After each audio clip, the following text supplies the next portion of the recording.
மாணவர்களே, நமது தமிழ் உலக சேனலுக்கு உங்களை அன்புடன் வரவேற்கிறேன்.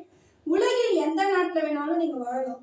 ஆனா இந்த தமிழை ஒரு மொழி பாடமா எடுத்து படிக்கும் அனைத்து மாணவர்களுக்கும் தமிழை எளிய முறையில் கற்பிப்பதற்காக, அதாவது இலக்கண பகுதியா இருக்கலாம், இல்லை செயல் பகுதியா இருக்கலாம், அது எளிய முறையில எப்படிலாம் நம்ம கற்றுக்கொள்ளலாம் அப்படின்றதுக்காக தான் இந்த சேனல் உருவாக்கப்பட்டிருக்கு.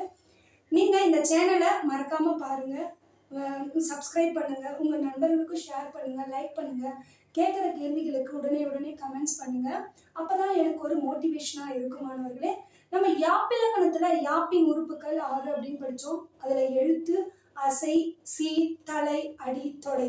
இப்ப எழுத்து அப்படின்னா தெரிஞ்சுக்கணும். எழுத்துன்றது 3 யாப்பிலக்கண முறைப்படி அப்படின்னு படித்தோம். அடுத்தது அசை 2 அப்படின்னு படித்தோம். சீர் 4 படித்தோம். அடுத்தது தலை, தலையில 7 வகைப்படும் படித்தோம். அடுத்தது அடி என்றால் என்ன? அடினா வரி, பாடலோட வரி சொல்றோம் இல்லையா, அதுதான் அடி. இரண்டிற்கு மேற்பட்ட சீர்களும், சீர்கள் தொடர்ந்து வருவது அடி எனப்படும். இரண்டும் இருக்கலாம், அல்ல 2க்கு மேற்பட்டும் இருக்கலாம். சீர்களும் தொடர்ந்து வருவது அடி எனப்படும். அடி 5 வகைப்படும். அடி என்றால் என்ன? இரண்டிற்கு மேற்பட்ட சீர்களும் தொடர்ந்து வருவது அடி எனப்படும். அடி 5 வகைப்படும். 2 சீர்களை கொண்டது குரல் அடி எனப்படும். 2 சீர்கள் மட்டும்தான் இருக்கும் அந்த வரியில, அதாவது அடியில. அது 2 சீர்களை கொண்டது மட்டும் என்னன்னு பெயர் இருக்கு? குரல் அடி. அதாவது 5 படிச்சோம், அந்த 5ல 1 தான் குரல் அடி. 2 சீர்களை கொண்டது குரல் அடி. நம்ம ஆத்திச்சூடி படிச்சிருப்போம், ஔவையார் எழுந்து ஆறாம் செய்ய விரும்புது. நம்ம சிறிய வயதுல, அதாவது 1வது 2வது படிக்கும் போதும் சொல்லியிருந்திருப்போம். ஆறாம் செய்ய விரும்ப, ஆறுவது சினம், இயல்வது கரவேல் அப்படிலாம் படிச்சிருப்போம் இல்லையா. அந்த 2 சீர்களை கொண்டதுதான் குரல் அடி. எடுத்துக்காட்டு, அறம் செய்ய விரும்பு. அறம் செய்யறது ஒரு சீரு, அடுத்தது விரும்புன்றது ஒரு சீர். இந்த 2 சீர்களை கொண்டதுதான் குரல் அடின்ற பேரு இது அழைக்கப்படுகிறது.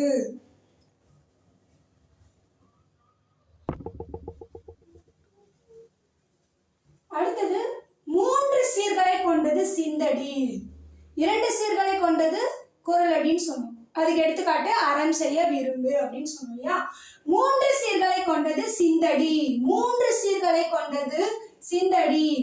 எடுத்துக்காட்டு, இருது வேற்றுமை இன்மையால். இருதுன்றது ஒரு சீர், வேற்றுமைன்றது 2, 3வது இன்மையால். இந்த மாதிரி நீங்க திருக்குறள்ல கூட படிச்சிருப்பீங்க. மேல 4 சீரு, கீழே 3 சீருன்னு சொல்லி கொடுத்துருப்பாங்க. அதாவது ஆசிரியர்கள் நீங்க எழுதுற முறையும் பாடங்களை இந்த மாதிரி தான் எழுத வேணும் அப்படின்னு சொல்லியிருப்பாங்க இல்லையா. கற்க கசடர கற்பவை கற்றப்பை நிற்க அதற்கு தக. நிற்க அதற்கு தகன்றது 3 சீர், மேல இருக்கிறது 4 சீர். அதுதான் அடி. அதுதான் 3 சீர்களை கொண்டது. என்னன்னு சொல்றாங்க? சிந்தடின்ற பேரு. இருது வேற்றுமை இன்மையால், அதாவது 3 சீர்கள் இருக்க வேண்டும் அந்த வரியில், அதாவது அந்த அடியில் 3 சீர்கள் இருக்க வேண்டும். 4 சீர்களை கொண்டது அளவடி. இதுக்கு வேறு பெயர் என்ன? நேரடி அப்படின்னு வேறு பெயர். இப்ப கேட்கலாம் உங்களுக்கு தேர்வுல, அளவடியில வேறு பெயர் என்ன அப்படின்னு கேட்டாங்கன்னா நேரடி. இப்ப உங்களுக்கு தேர்வோட நோக்கத்துல 3 சீர்களை கொண்டது டேஷ் எனப்படும் அப்படின்னு கேட்கலாம். சிந்தடி. 2 சீர்களை கொண்டது டேஷ் குரல் அடி அப்படின்னு நீங்க பதில் அளிக்கலாம். 4 சீர்களை கொண்டது அளவடி, இதுக்கு வேறு பெயர் நேரடி. ஜாதி 2 ஒழிய வேறு இல்லை சாற்றுங்கால் அப்படின்னு நம்ம படிச்சிருப்போம் இல்லையா. ஜாதின்றது 1, இது ஒரு சீர், இது 2வது சீர், 3வது சீர், 4வது சீர். இப்ப கூட நீங்க மனப்பாட பகுதி படிக்கும்போது ஆசிரியர் இது மேல 4 சீர் வருதுடா அந்த மாதிரிதான் எழுதணும்னா சொல்லியிருப்பாங்க. அப்ப உங்களுக்கு சரியா புரிஞ்சிருக்காது. ஆனா இதை நம்ம படிக்கும் போது இன்னும் தெளிவாக புரிந்து கொள்வதற்கான ஒரு காலகட்டத்துல இருக்க அடி, அதுதான் நமக்கு சுலபமா புரிவதற்கு. எதுக்காக இந்த பாடல் வரிகள் இப்படி எழுதப்படுது, அதோட விதிகள், இது மாதிரிதான் எழுதணுன்றது கவிதை ஏற்றும் முறைகளை கூறும் இலக்கணம் தான் யாப்பிலக்கணம். இதெல்லாம் வைத்துதான் நமக்கு பாடல் ஏற்றப்படுகிறது. ஜாதி 2 ஒழிய வேறில்லை சாற்றுங்கால் 1 2 3 4 4 சீர். 4 சீர்களை கொண்டது அளவடி எனப்படுது. அதாவது ஒரு வரியில 4 சீர் இருக்கணும், அது 4 சீர். அடுத்தது 2வது வரி, 3வது வரி, 4வது வரியும் நீங்க அதுக்கப்புறம் அதோட வகைகள்லாம் அப்புறமா நீங்க அடுத்த வகுப்புல நீங்க படிப்பீங்க மாணவர்களே.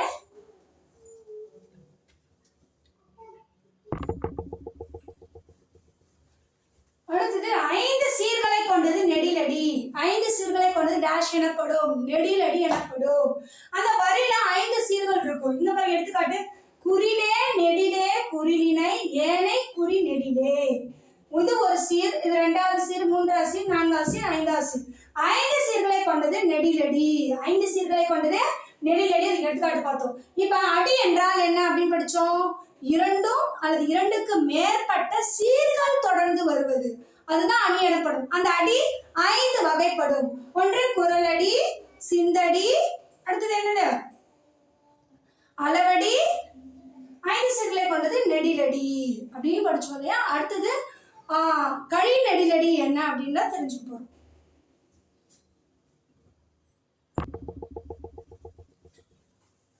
அடுத்தது அடியில 6 சீர் அல்லது அதற்கு மேற்பட்ட சீர்களை கொண்டது கழி நெடிலடி. அதாவது 5 சீர்களை கொண்டது நெடிலடி என்று சொன்னோம் இல்லையா. ஆனா அந்த அடியில அதாவது அந்த வரிகள்ல 6 அல்லது அதற்கு மேற்பட்ட 7 இருக்கலாம், 8 இருக்கலாம், 9, 10, 11, 12 போயிட்டே இருக்கும். நமக்கு 6 சீர் அல்லது அதற்கு மேற்பட்ட சீர்களை கொண்டது கழி நெடிலடி எனப்படும். இங்க எடுத்துக்காட்டு பாருங்க. நீரிடை உறங்கும் சங்கம், நிழலிடை உறங்கும் மேதி. இதை கவனிங்க. நீங்க ஏற்கனவே பாடலாம் படிச்சிருப்பீங்க. ஒரு சில வரிகள்லாம் இது ஏற்கனவே இப்படி எழுதியிருப்பாங்க, அப்புறம் இது உள்ள தள்ளி எழுதியிருப்பாங்க. ஆனா ஆசிரியர் என்ன சொல்றாங்கன்னா இது இருக்கிற மாதிரி எழுதுன்னு சொல்லியிருப்பாங்க. ஆனா இந்த மாதிரி வந்துன்னா இது ரெண்டும் சேர்த்து ஒரே வரி தான். அதெல்லாம் கனெக்ட் பண்ணும். 1, 2, 3, 4, 5, 6. இப்ப இதுக்கு எப்படி எழுதுனா அரிசீர்கழி நெடிலடி, அரிசீர்கழி நெடிலடி. 7 இருந்துச்சுன்னா 7 சீர்கழி நெடிலடி, 8 இருந்ததுன்னா 8 சீர்கழி நெடிலடி அப்படின்னு சொல்லுவாங்க. அதாவது இங்க இன்னும் ஒன்று அதிகமா இருக்கும், 7 இருக்கும், இன்னும் ஒன்று அதிகமா இருக்கும். அது மேல 4 கீழே 4 இந்த மாதிரி வந்து உள்ள தள்ளி எழுத சொல்லுவாங்க. உங்க பாடல் படிக்கும்போது தெரிஞ்சிருக்கும் உங்களுக்கு. நீரிடை உறங்கும் சங்கம், நிழலிடை உறங்கும் மேதி. நீரிடை உறங்கும் சங்கம், நிழலிடை உறங்கும் மேதி. அதாவது என்னன்னா 1, 2, 3, 4, 5, 6 6 சீர் அல்லது அதற்கு மேற்பட்ட சீர்களை கொண்டதோட பேருனா கழி நெடிலடி எனப்படும். அடி என்றால் என்ன? 2 2க்கு மேற்பட்ட சீர்கள் தொடர்ந்து வருவதுதான் அடி எனப்படும். அந்த அடி 5 வகைப்படும். ஒன்று குறளடி, சிந்தடி, அளவடி, நெடிலடி, கழி நெடிலடி. கழி நெடிலடிக்கு மட்டும் என்ன அதிகம்னா 6 இருக்கலாம், 7 இருக்கலாம், 8 இருக்கலாம், 9 இருக்கலாம். அதாவது சீர்கள் அது எல்லாம் படும்போது நமக்கு தெரியும். இதை வைத்து நீங்க மேற்கொண்ட வகுப்பெல்லாம் அதோடைய பாவகையெல்லாம் எழுத சொல்லுவாங்க.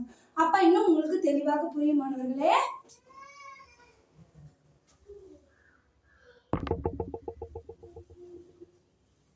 இப்ப இந்த மாதிரி தேர்வு நோக்கத்திலும் கொடுக்கப்படலாம். ஏதாவது ஒரு வார்த்தை கொடுத்துவிட்டு பொருத்தமான வாய்ப்பாடுகளை எழுதுங்க அப்படின்னு சொல்லி கொடுத்துடலாம். அந்த நேரத்தில் நீங்க பயப்படக்கூடாது. ஏற்கனவே மலக்கிட்டு வாய்ப்பாடு நன்றாக தெளிவாக படித்திருக்கோம் மாணவர்கள. அதனால நீங்க பயப்படாம என்ன செய்யணும், எந்த வார்த்தை கொடுத்தாலும் பரவாயில்ல. ஏற்கனவே நமக்கு நேர சீனா என்னன்னு தெரியும், நிறைய சீனா தெரியும். அதை வச்சு நம்ம அசை பிரிக்க போறோம், அதை வச்சு நம்ம வாய்ப்பாடு எழுத போறோம் இல்லையா. இப்ப பகலவன் அப்படின்னு ஒரு வார்த்தை கொடுக்கப்பட்டிருக்கு. இங்க 3 கொடுக்கப்பட்டிருக்கு. எது பொருத்தமானது அப்படின்னு வந்து எழுத சொல்றாங்க. எடுத்து காசு, கருவிலம், கூவிலங்கனி. இப்ப பகலவனத்தை முதல்ல பாருங்க. இங்க நடுவுல எங்கேயுமே ஒற்று இல்லை இல்லையா. அப்ப நம்ம முதல்ல இருந்து பார்த்துட்டு வரணும்னு சொல்லியிருக்கோம். ஒன்று குறில், இன்னொன்று குறில். அப்ப 2வது இடத்துல குறில் போடணும். 2 எழுத்து இருக்கிற இடத்துக்கு பக்கத்துல அந்த அசையை பிரிக்கணும். அடுத்தது பாத்தீங்கன்னா குறில், குறில், ஒற்று. அப்ப கவனிங்க.